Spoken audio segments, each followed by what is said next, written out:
penginputan arsip statis, aku mau jelasin beberapa informasi tentang atom dulu nih. Atom itu sebenarnya apa sih? Atom atau access to memory adalah aplikasi berbasis web atau web based di mana aplikasi ini bisa digunakan secara gratis. Atom ini biasa digunakan untuk mengolah, mendeskripsikan, menyimpan, hingga menyediakan akses untuk orang-orang bisa membuka sebuah arsip statis.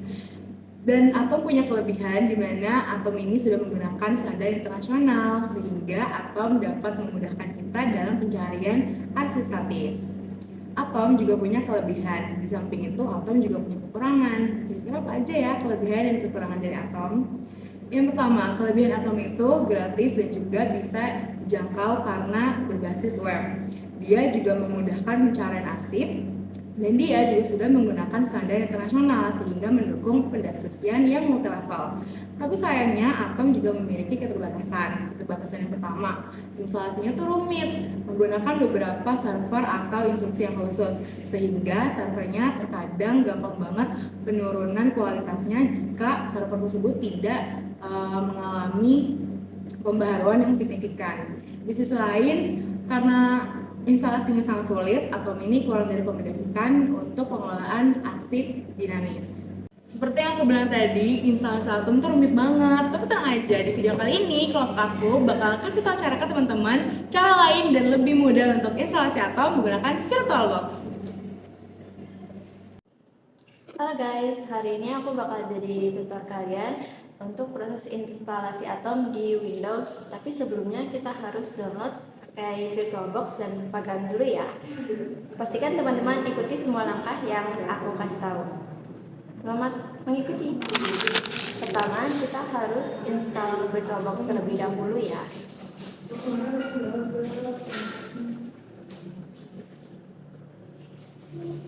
Kita setelah sudah di website VirtualBox, klik download, lalu ke bagian Windows Host. Maka akan langsung terinstall seperti ini. Setelah VirtualBox selesai install, maka selanjutnya yang kita install adalah Vagrant ya. Masuk ke link Vagrant, kemudian pilih Vagrant yang Windows binary download AMD 64 version 2.4.9. Langsung klik download.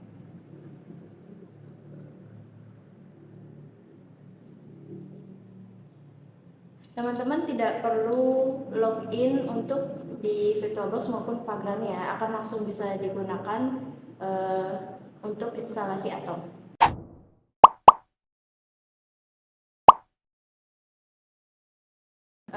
Sebelum install atom, kita tuh harus restart laptop kita untuk sebelum ke langkah selanjutnya.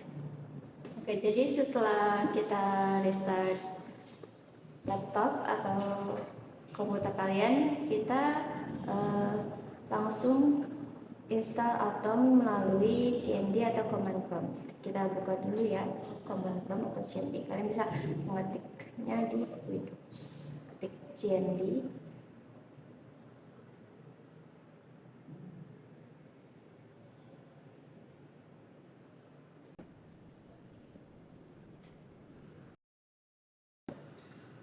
Setelah muncul seperti ini,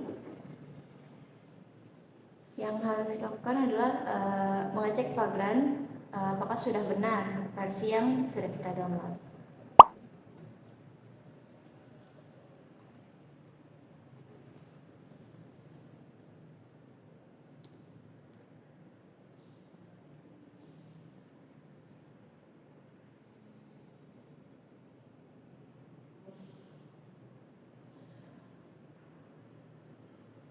Jika muncul Vagrant 2.4.9 maka sudah benar.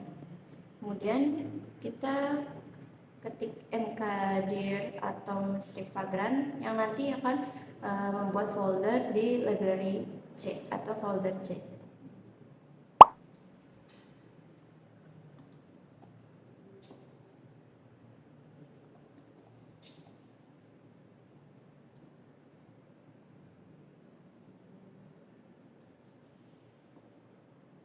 Kemudian kita ketik cd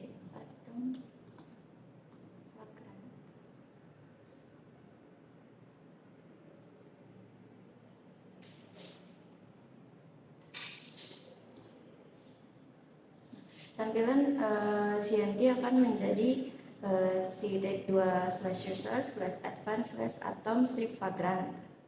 Dan kita cek di folder C apakah sudah ada folder atomnya.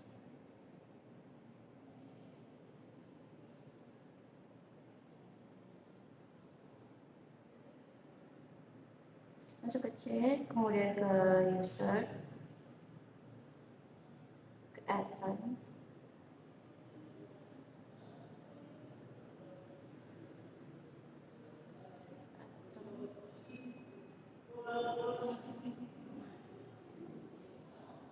sudah dibuat oleh CMD itu sendiri foldernya. Kemudian selanjutnya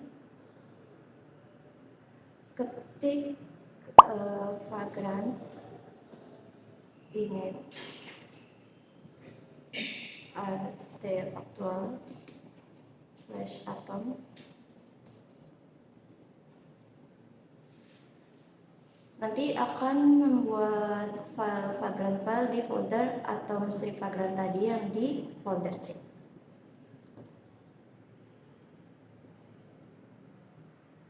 Setelah mengetik vagrant init artefactual /atom, maka kita tunggu sebentar. Kemudian jika muncul vagrant file has been placed in this directory, maka sudah ada di library. Mari kita cek terlebih dahulu. Bisa dilihat sudah ada vagrant file. Maka langkah selanjutnya adalah ketik vagrant apa di CMD.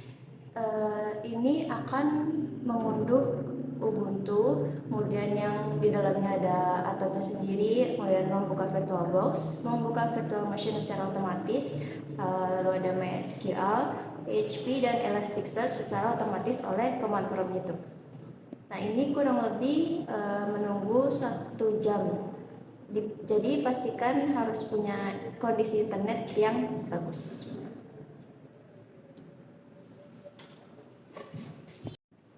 Oke, setelah ada kalimat machine boot and ready, lalu ada multi-shared folders, itu berarti sudah berhasil dilakukan. Langkah selanjutnya adalah mengetik di CMD yaitu vagrant SSH.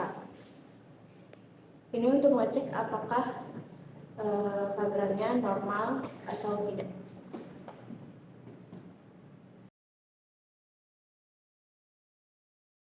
Apabila vagrant dan tanda dolar sudah keluar, itu berarti semuanya normal dan benar.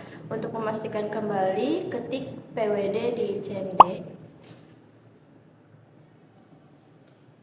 Jika sudah keluar /home/vagrant, maka langkah-langkah telah selesai dilakukan. Terima kasih sudah mengikuti. Kemudian untuk langkah selanjutnya akan dilanjutkan oleh teman saya. Lalu selanjutnya pada tahap berikutnya teman-teman bisa buka ke browser, itu ketik http://10.10.10.10. Enter. Lalu selanjutnya teman-teman bisa login pada akun email dan password. Itu untuk emailnya adalah demo@example.com, dan untuk passwordnya adalah demo. Terus login. Nah, ini udah, jadi nanti teman-teman bisa nambahin user itu pada setting lalu ke user.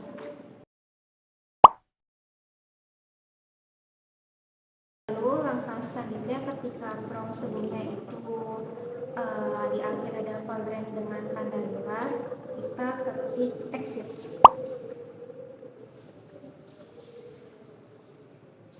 Nah, jadi ini kan sudah ada c.user/alfianti/atom/Steve. Ini udah kembali ke promnya sebelumnya. Ini tergantung dari laptopnya masing-masing. Terus kalau udah, langkah selanjutnya itu adalah cara mematikannya. Kita ketik Vagrant Hub.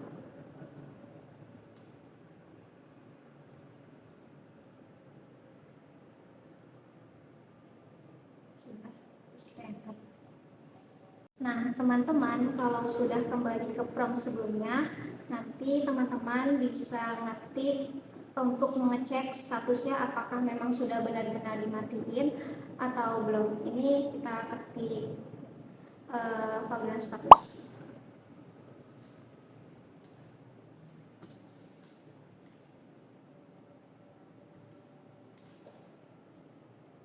Terus kita enter, mungkin aja. Nah, ini kan sudah, kalau misalkan power off VirtualBox itu memang sudah benar-benar dimatiin, tapi kalau masih default running itu masih menyala. Nah, jadi kan kalau misalkan laptop teman-teman mati itu nggak bisa kalau misalkan prompt itu seperti ini ya. Jadi harus kita ketik seperti ketik ini cd terus c.2 terus slash terus user terus slash terus Alfianti terus atom Steve.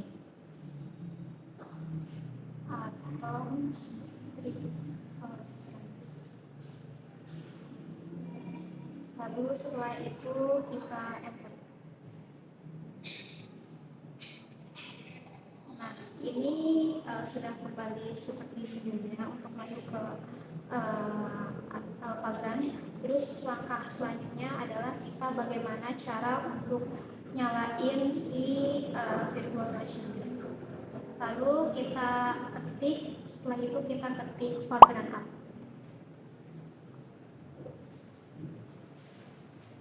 Lalu setelah itu kita enter.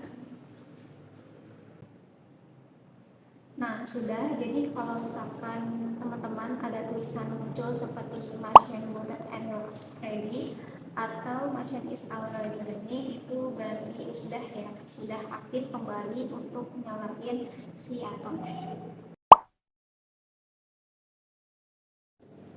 Halo guys, perkenalkan aku Naila Rizky dan kali ini aku akan sharing cara mengimport arsip statis menggunakan aplikasi yaitu Atom.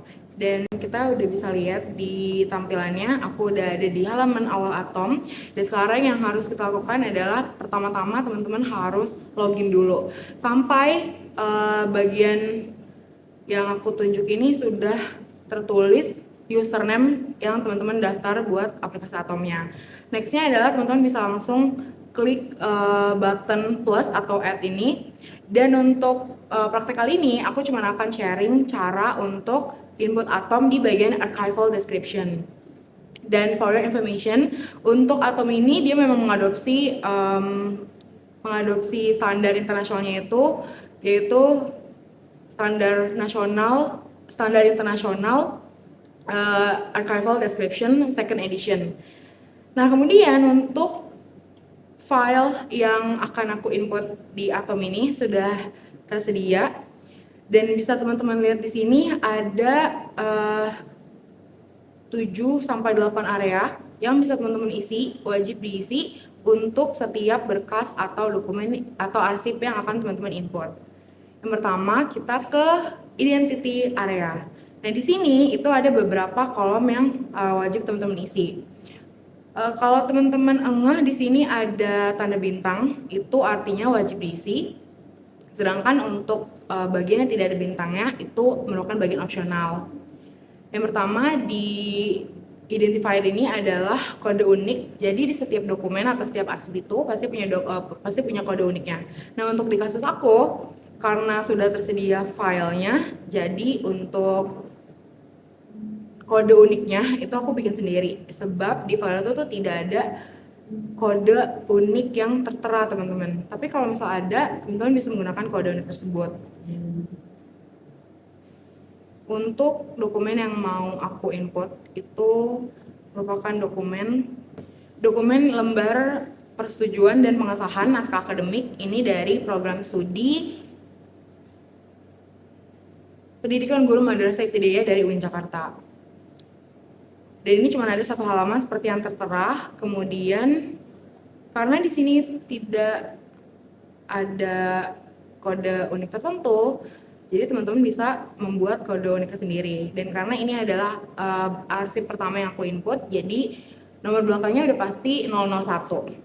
Nah, untuk kode unik yang aku masukin di bagian area pertama di identifier ini, aku akan masukin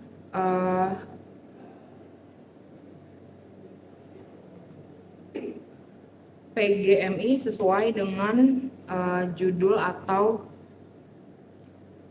apa yang tertera di dokumen yang akan aku input. PGMI strip 2024 karena ini dirilis tahun 2024 dan belakangnya itu 001 seperti tadi aku bilang, yaitu arsip pertama. Nah, untuk title ini adalah title dari dokumennya dan ini harus ditulis secara lengkap tanpa disingkat, tanpa diubah sekalipun. Jadi apa yang tertera secara harfiah di dokumen harus diletakkan juga di bagian title ini. Jadi walaupun panjang, teman-teman tetap harus melengkapi ini.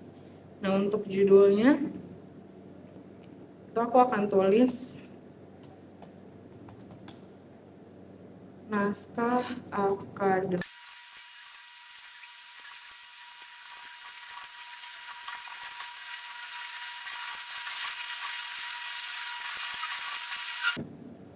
Setelah teman-teman isi title yang ada di area pertama sesuai dengan yang ada di dokumen, kemudian ada kolom dates yang harus teman-teman isi dan sesuai dengan berkas atau arsip yang harus aku input. Di sini tertera jelas untuk tanggalnya, disetujui dan disahkan di tanggal 19 Februari 2024. Jadi kita bisa masukin tanggal 19 Februari ini di bagian dates.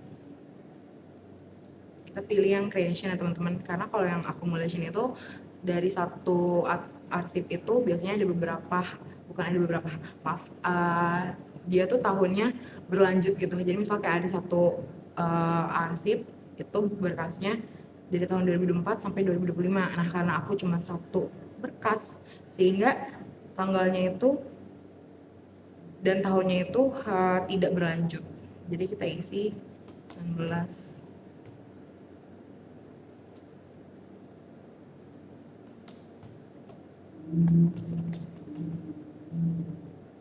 Ini otomatis start end-nya juga di 2024. Nah, untuk add new child levels karena tidak ada tanda bintang di sini dan ini juga opsional, jadi kita kosongkan. Dan untuk extend dan medium di sini adalah area yang menjelaskan arsip yang teman-teman input itu jumlah dokumennya ada berapa. Misalnya ada satu dokumen doang, tapi satu dokumennya itu misalnya beberapa halaman, itu dijelaskan di bagian extend dan medium, dan ini bersifat wajib. Karena aku cuma satu berkas dan satu halaman, jadi kita bisa tulis di sini satu berkas.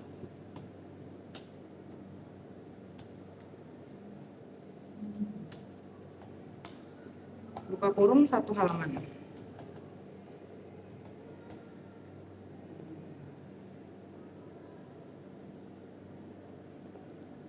Nah, untuk berkasnya itu karena aku dapetnya digital dalam bentuk PDF, jadi mungkin aku lebih spesifik lagi dijelaskannya. Satu berkas PDF, buka kurung satu halaman. Maaf, aku ketinggalan satu area yang penting juga, yaitu level of description. Sesuai dengan yang sudah dipelajari di kelas, ada fonts, item, file, dan karena berkas aku ini hanya satu berkas dan dia tuh tidak ada lanjutannya ya, sesuai dengan yang aku terima, sehingga berkas ini tuh termasuk ke dalam items, bukan ke fonts atau ke series. Di sini tuh ada pilihannya juga, jadi kita langsung klik bagian item. Untuk area pertama sudah selesai, sekarang kita bisa lanjut ke konteks area. Nah, untuk di konteks area ini, hanya ada satu area yang terdapat tanda bintang. Jadi sebenarnya untuk sisa areanya itu opsional, bisa teman-teman kosongkan ataupun isi. Untuk di kasus aku kali ini, aku hanya akan mengisi name of creator-nya atau pembuat atau pencetus atau pencipta dari si arsip ini. Nah, sesuai dengan berkas yang aku terima atau arsip yang aku terima, kemungkinan besar yang mengeluarkan arsip ini adalah program studi pendidikan guru madrasah ibtidaiyah dari UIN Syarif Hidayatullah Jakarta. Jadi kita bisa masukin sesuai dengan yang tertera untuk name of creators ini.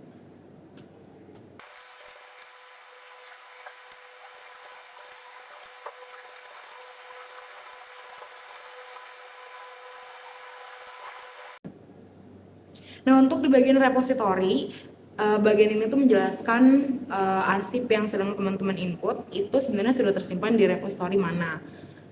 Nah, sebenarnya biasanya itu sesuai dengan berkas yang aku dapat harusnya disimpan di repository UIN. Tapi untuk kali ini kita bisa kosongkan bagian ini. Kita lanjut ke archival history. Untuk archival history ini juga opsional. Dan di archival story itu dijelaskan histori dari arsip yang sedang teman-teman input. Jadi misalnya arsip itu sempat mengalami perubahan atau sempat mengalami penambahan arsip, itu bisa dijelaskan di bagian archival story. Tapi untuk kasus ini juga aku memutuskan untuk dikosongkan. Kemudian di sini ada immediate source of acquisition or transfer. Sebenarnya di bagian ini intinya adalah dijelaskan dari mana arsip yang sedang teman-teman input ini didapatkan. Akuisisinya itu melalui apa? Bisa dijelaskan di kolom ini. Tapi ini juga opsional, jadi untuk konteks area, untuk arsip yang sedang aku input, itu sudah selesai. Nextnya kita bisa lanjut ke content and structure area. Bagian pertama ada scope and content. Di sini aku memutuskan untuk mengisi scope dan konten ini. Kemudian di appraisal, description, and scheduling, aku juga mau jelasin lebih dulu untuk bagian ini. Sebenarnya menjelaskan apakah sebuah arsip yang sedang teman-teman input itu pernah mengalami schedule untuk jadwal retensi atau bahkan penambahan atau bahkan pemusnahan arsip. Sama hanya dengan accruals dan juga system of arrangement. Tapi karena aku tidak mencari tahu arsip ini lebih jauh, karena ini hanya sebuah praktik, jadi untuk kolom accruals, appraisal, extraction, and scheduling sampai ke system of arrangement itu dikosongkan.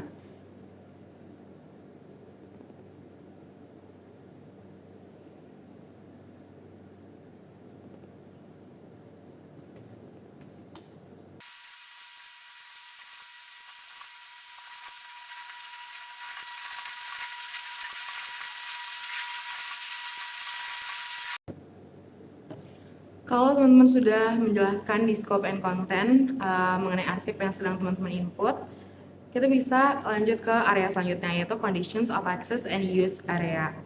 Di sini ada conditions governing access, conditions governing reproduction, languages of the material, script of the material, language and script notes, physical characteristic and technical requirements, finding aids. Nah, untuk di bagian ini, condition governing access itu menjelaskan apakah arsip yang sedang kita input itu boleh diakses publik atau tidak. Nah, untuk condition governing reproduction itu hampir sama, tapi bedanya apakah arsip yang sedang diinput ini bisa ditambahkan kembali atau tidak. Nah, untuk languages of the material, ini adalah tentu bahasa dari arsip yang sedang diinput, karena ini berbahasa Indonesia, jadi kita bisa langsung menuliskan Indonesian di sini. Kemudian untuk script of the material,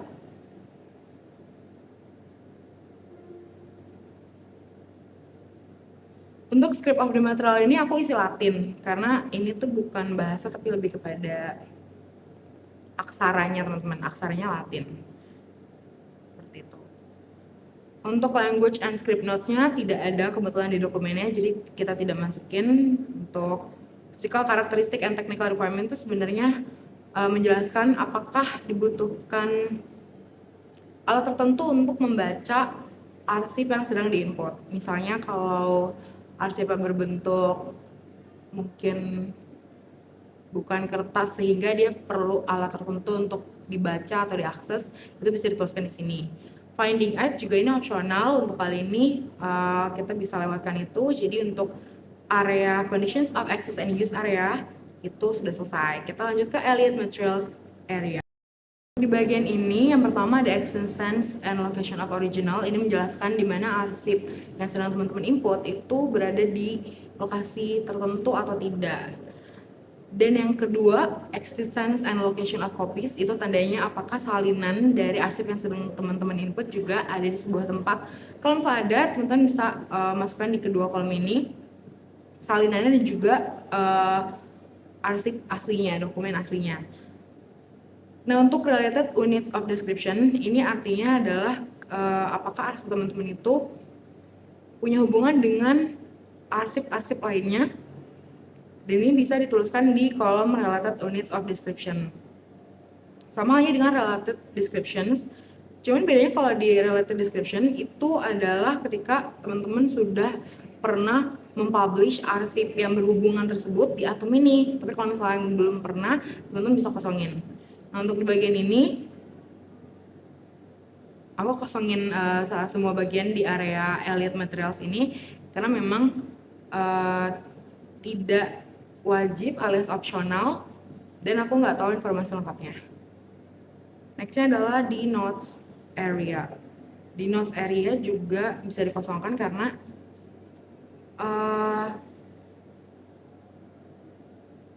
notes ini diisi untuk catatan-catatan mengenai arsip yang sedang teman-teman import. Tapi karena latar belakangnya arsip yang sedang aku input ini tidak punya notes apapun, jadi kita bisa skip notes area ini. Kita lanjut ke access point. Nah, di sini itu ada 4 kolom yang bisa teman-teman isi. Yang pertama subject access point, place access point, genre access point, sampai ke name access point, buka kurung subject. Subject access point yang paling pertama itu adalah bagian di mana menjelaskan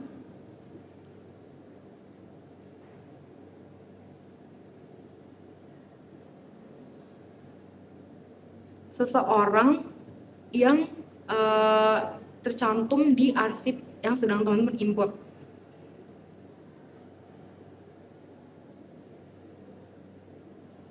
Untuk place access point itu berarti tempat di mana arsip itu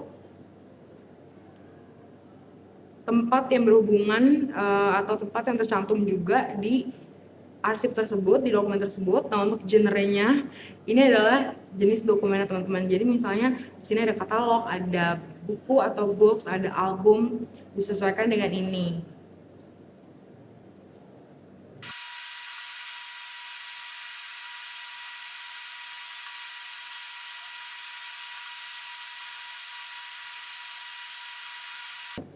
Untuk di area access point, dari 4 kolom yang tersedia, aku cuma isi 2 kolom, yaitu genre access point dengan name access point. Karena untuk genre-nya itu sesuai dengan judul dari dokumennya, yaitu naskah akademik. Jadi aku masukin naskah akademik untuk genre access point-nya. Kemudian untuk name access point itu program studi PGMI, karena di awal tadi creators-nya adalah program studi pendidikan guru madrasah ibtidaiyah. Kita bisa lanjut ke description control area.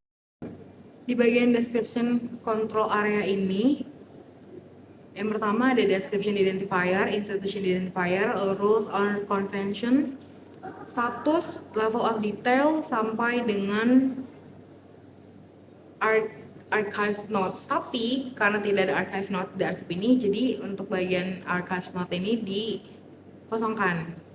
Dan paling yang akan aku isi dengan arsip yang aku dapat itu teman-teman sebenarnya bisa mencantumkan standar yang digunakan di bagian rules or convention. Dan sebenarnya Atom ini memang menggunakan standar internasional yang aku sebutkan di awal. Tapi karena udah pasti Atom menggunakan standar itu, jadi aku kosongkan di bagian ini. Dan kemudian level of detail itu ada full, partial, minimal. Nah, kalau misalnya teman-teman pilih full, itu tandanya hampir semua instrumen sesuai dengan sumber internasional yang digunakan di Atom itu diisi banyak sampai penuh, bisa diisi full. Tapi kalau enggak, teman-teman bisa kosongin. Nah, untuk dates of creation, revision, and deletion itu adalah penjelasan untuk arsip yang sedang teman-teman input itu kapan dibuat, kapan direvisi, dan kapan dimusnahkan. Teman-teman juga bisa menyantumkan kapan arsip ini dibuat sama kapan teman-teman buat metadatanya.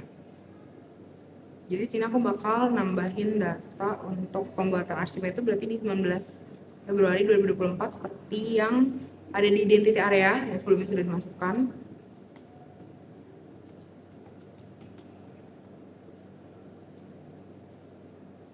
Dan juga tanggal dimana aku buat metadata ini ada di 7 Juli 2026.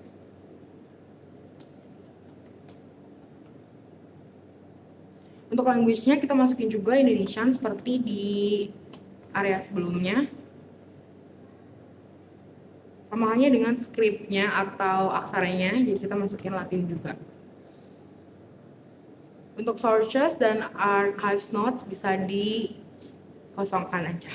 Kita masuk ke administration area atau area terakhir yang ada di area-area di Atom untuk deskripsi arsip ini.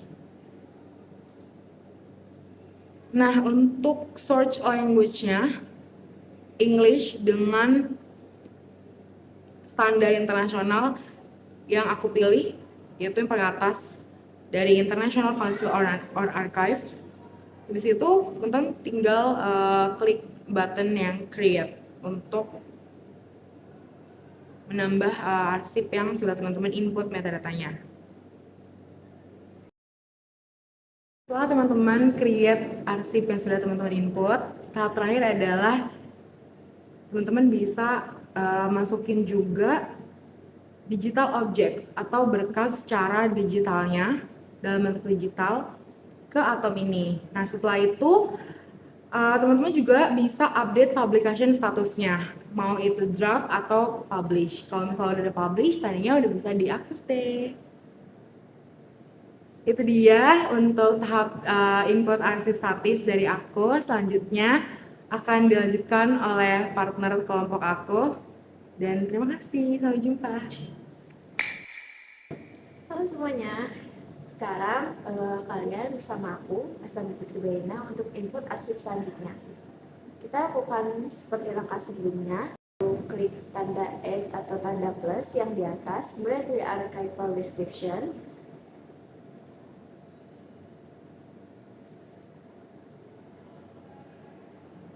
Dan kita isi hanya bagian-bagian yang ada tanda bintangnya atau kolom yang memang wajib diisi. Ini isi sesuai dengan dokumen kalian sendiri ya, masing-masing. Untuk kode identifier atau kode unik, aku secara khusus bikin sendiri karena dalam dokumen aku memang tidak ada nomor suratnya. Jadi tidak apa-apa untuk bikin kode unik sendiri.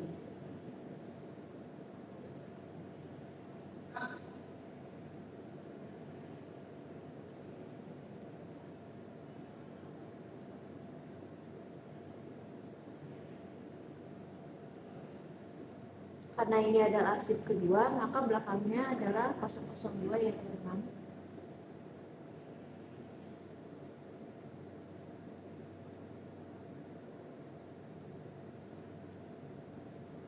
Kemudian untuk di title juga sesuai dengan dokumennya.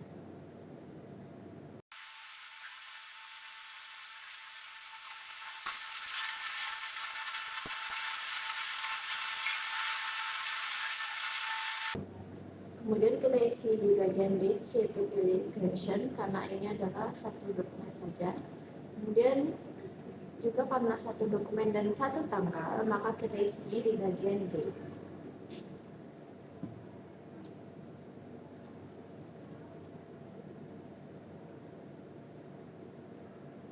Level of description yang kita pilih adalah item, karena ini adalah dokumen tentang akreditasi suatu prodi di UIN Jakarta, maka level of description-nya dari tingkatan arsip adalah item. Kemudian extent and medium atau media arsip dokumennya kita isi yaitu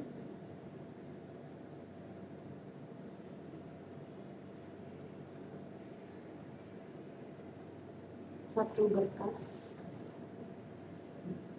4 lembar sesuai dengan dokumen teman masing-masing ya.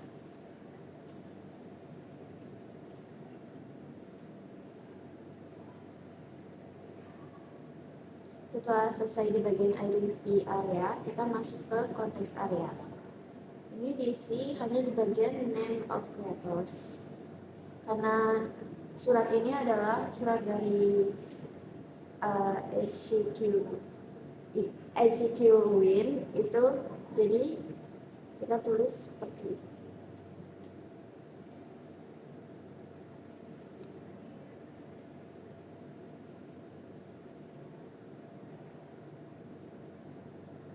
Kemudian kita masuk ke content and structure area di bagian scope and content atau lingkup dan isi. Di sini kita mengisi apa isi dari arsip tersebut. Dijelaskan secara rinci.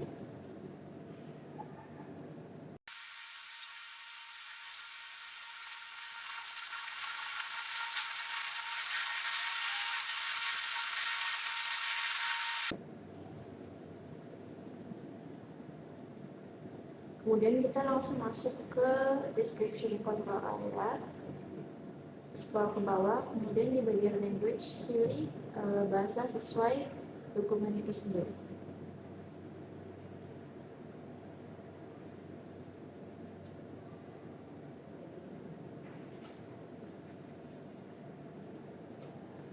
Kemudian masuk ke bagian akhir yaitu administration area.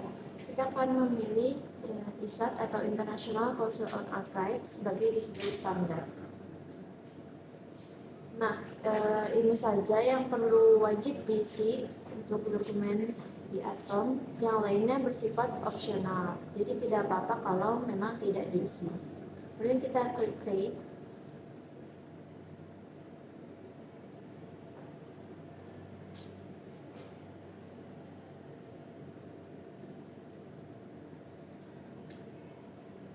Nah, setelah ini dokumen masih metadatanya saja dan masih berbentuk draft. Maka yang lebih kita lakukan adalah mengisi file digitalnya, yaitu scroll ke bawah, kemudian klik more, lalu pilih link digital object.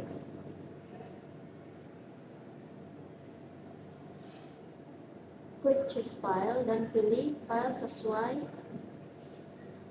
yang ada. Setelah itu klik lanjut.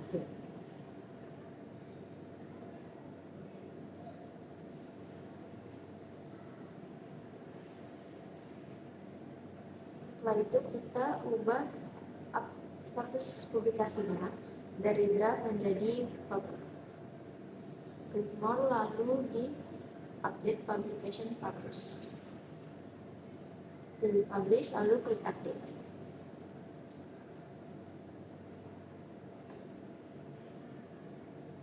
Itu dia arsip kedua yang kita input. Selanjutnya akan dilanjutkan oleh teman saya. Halo semuanya, balik lagi sama aku Radila Zara. Di sini aku bakal mau ngasih tutorial sama kalian gimana caranya buat input file dan metadatanya. Jadi masuk pada tahap pertama itu kalian klik tanda plus add, terus klik arsip file description.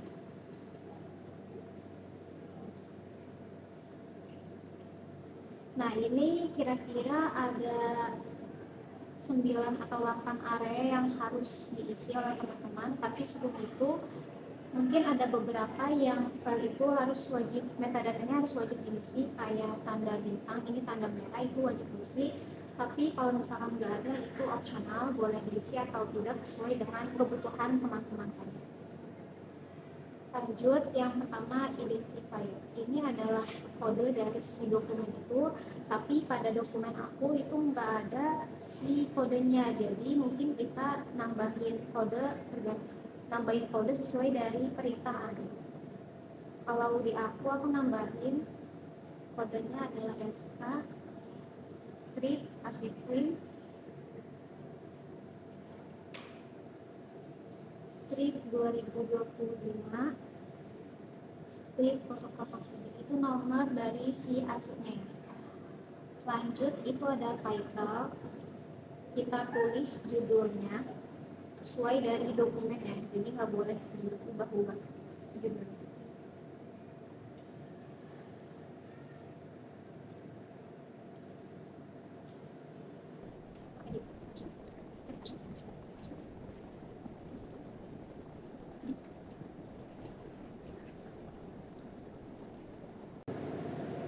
Nah lanjut, ini ada date, itu adalah tanggal, tapi di sini aku milih tipe creation karena memang cuman tanggal itu sama.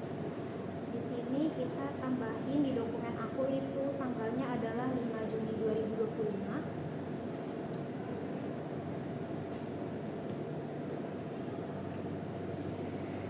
Lanjut, untuk level of description itu adalah tingkat dari descriptionnya, itu aku pilih item ya teman-teman.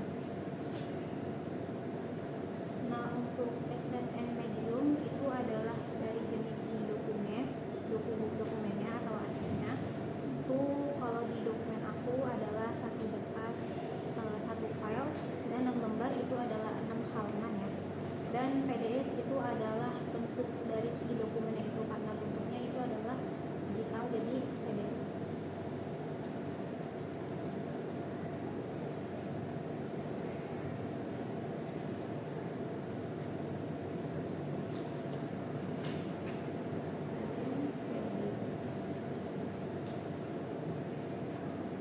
Lanjut, kalau sudah, kita ke konteks area, itu adalah name of creator, itu adalah si penulis dari si dokumen itu atau arsipnya. Nah karena di dokumen aku itu penulisnya adalah lembaga, itu adalah KCU. Nah penulis.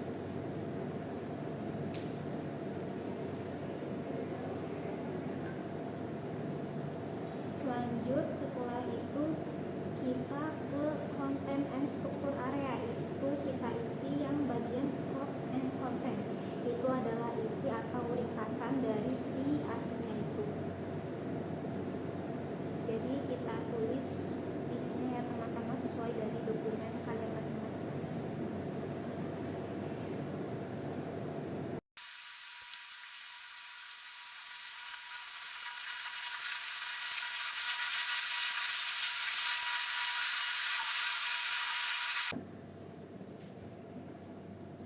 Nah selanjutnya, setelah kalian sudah mengisi scope and content, yaitu isi atau ringkasan dari si arsipnya itu, kita lanjut ke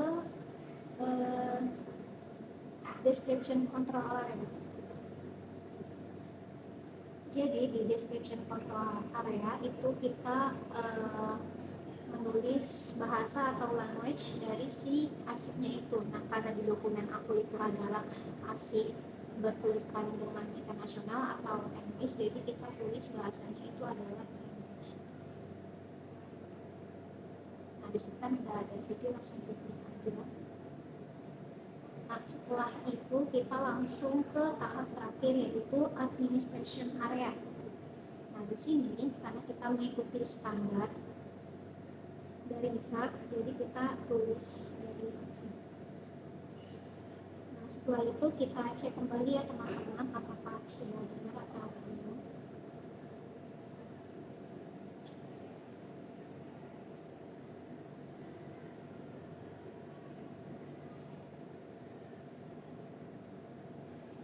Nah jika dirasa sudah betul semua metadatanya, kita langsung ke create.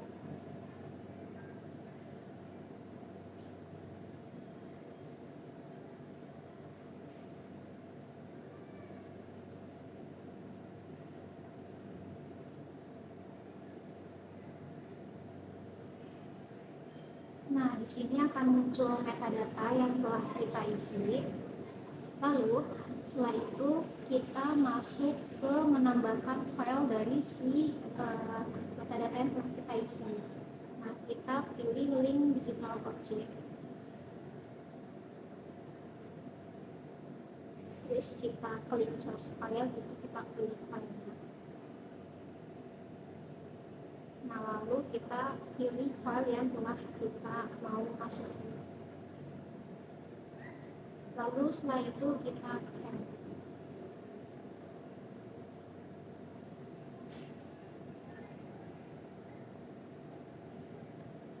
Nah, seharusnya teman-teman setelah kita menambahkan file dari si dokumennya, seharusnya itu akan tampil covernya. Jadi nanti di atas metadata itu akan tampil cover dari si filenya tersebut. Tapi mungkin karena di sini kesalahan teknis atau error, jadi tidak ada teman-teman. Tapi mungkin di kalian ada.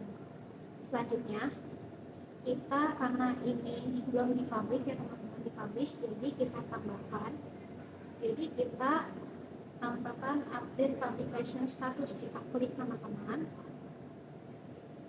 Lalu karena di sini masih publication statusnya masih draft, jadi kita mau ke publish biar nanti hasilnya tampak di dokumen. Lalu setelah itu kita update teman-teman. Selesai. Sekian dari saya, Adila Zahra. Maaf jika ada kesalahan. Dadah. Halo semuanya, perkenalkan saya Rizky Bayu Saputro. Di sini saya akan memberikan tutorial cara memasukkan sebuah arsip foto ke dalam sebuah atom.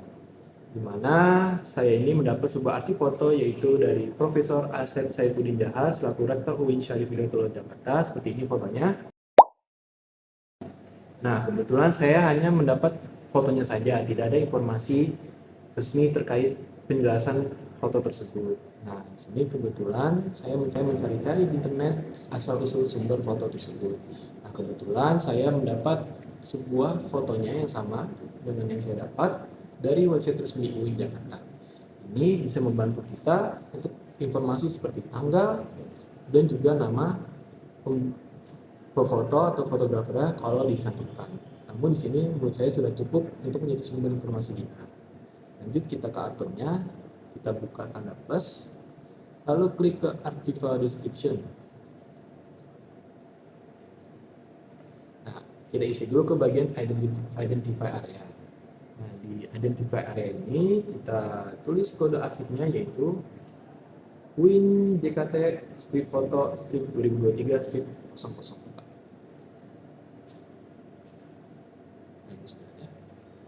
Lanjut ke title-nya yaitu foto, bisa diisi seperti ini.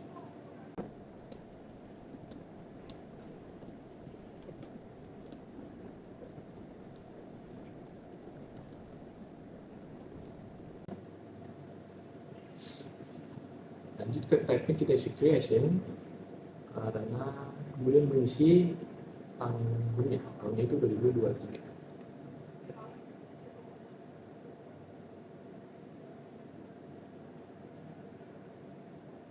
Nah, lanjut untuk level of description-nya saya memilih item. Memilih item karena arsip yang saya deskripsikan merupakan satu foto tunggal, bukan kumpulan arsip ataupun seri arsip. Ini add new chart level, kita skip aja. Untuk extend dan medium bisa diisi seperti ini.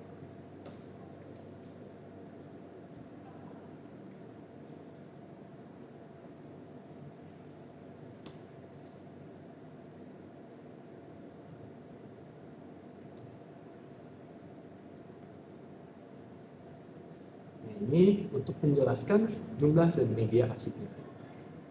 Lanjut ke bagian konteks area. Nah, untuk di bagian yang kuratornya bisa diisi yaitu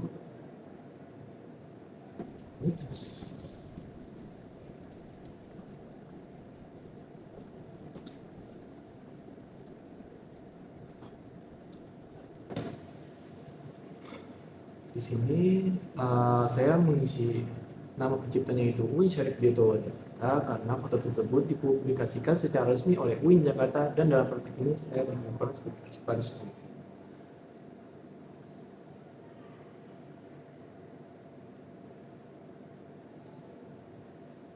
Nah, lanjut ke bagian content and structure area. Ini kita bisa kosongin aja. Untuk bagian scope and content-nya. Di sini teman-teman bisa mengisi yaitu foto,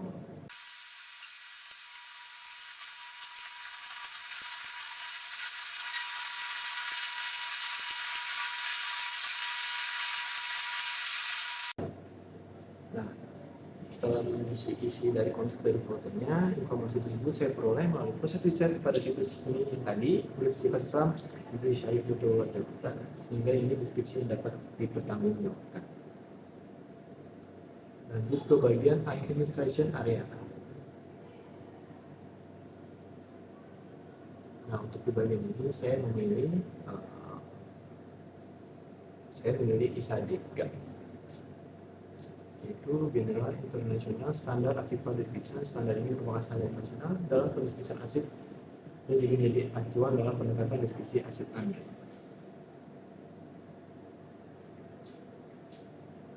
Lanjut, kemudian kalau dirasa sudah untuk mengisi metadata-nya, teman-teman bisa klik create.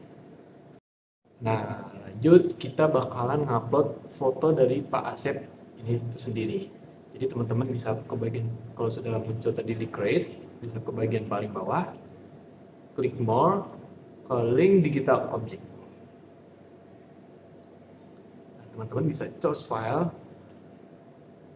Nah, teman-teman bisa cari. Nah, kebetulan udah langsung muncul, bisa diklik aja langsung. Di situ kita create.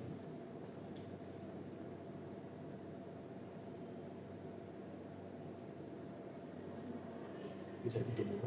Nah, alhamdulillah fotonya sudah muncul. Teman-teman bisa lihat ini foto ini kita upload. Sekarang kita pengen, ini kan tadi di sini ada tulisan draft ya teman-teman. Di sini kita mau jadiin ke public atau bisa di show lah. Bisa ke bawah, klik more, terus ke update publication status. Nah, tadi di sini draft, kita ubah ke publish.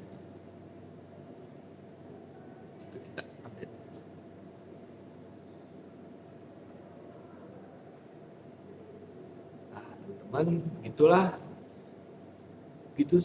tahap dari cara menginput arsip foto ke dalam laptop. Selanjutnya saya akan serahkan ke teman saya. Halo semua, perkenalkan aku Alvina. Jadi di sini aku mau lanjutin upload dokumen arsip yang kelima.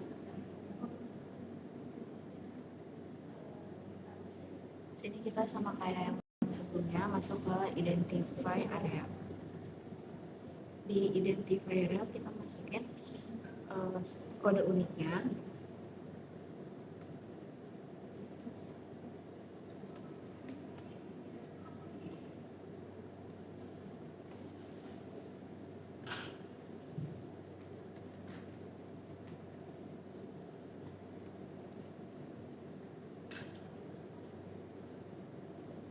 lalu di title kita masukin judul dari si dokumen tersebut.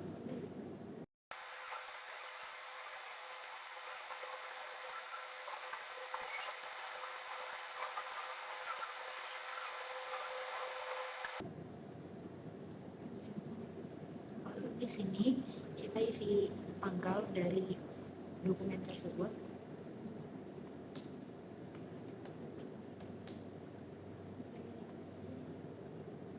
Lanjut ke level of description, yaitu tingkat deskripsinya kita masukin item karena satu dokumen keputusan resmi.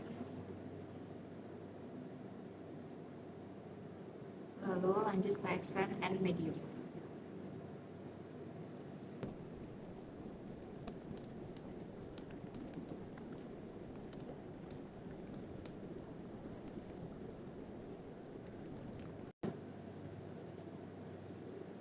Lalu kita lanjut ke konteks area. Di sini kita isi yang name of creator.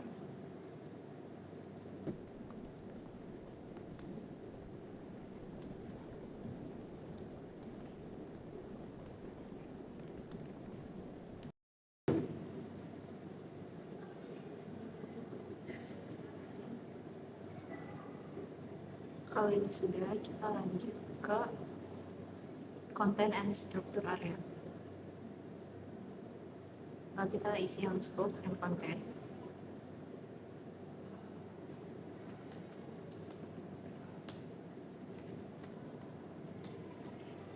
Ini emang sedikit panjang.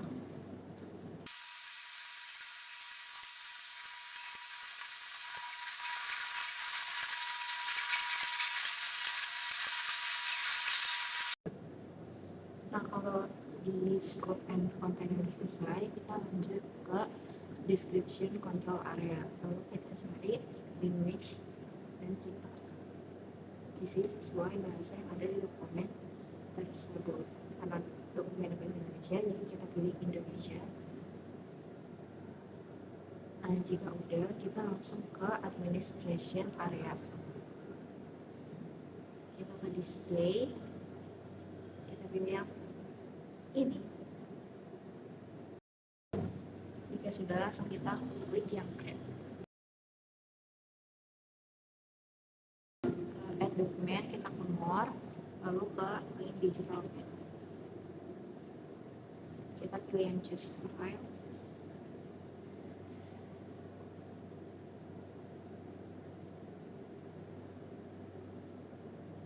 Lalu kita klik yang create.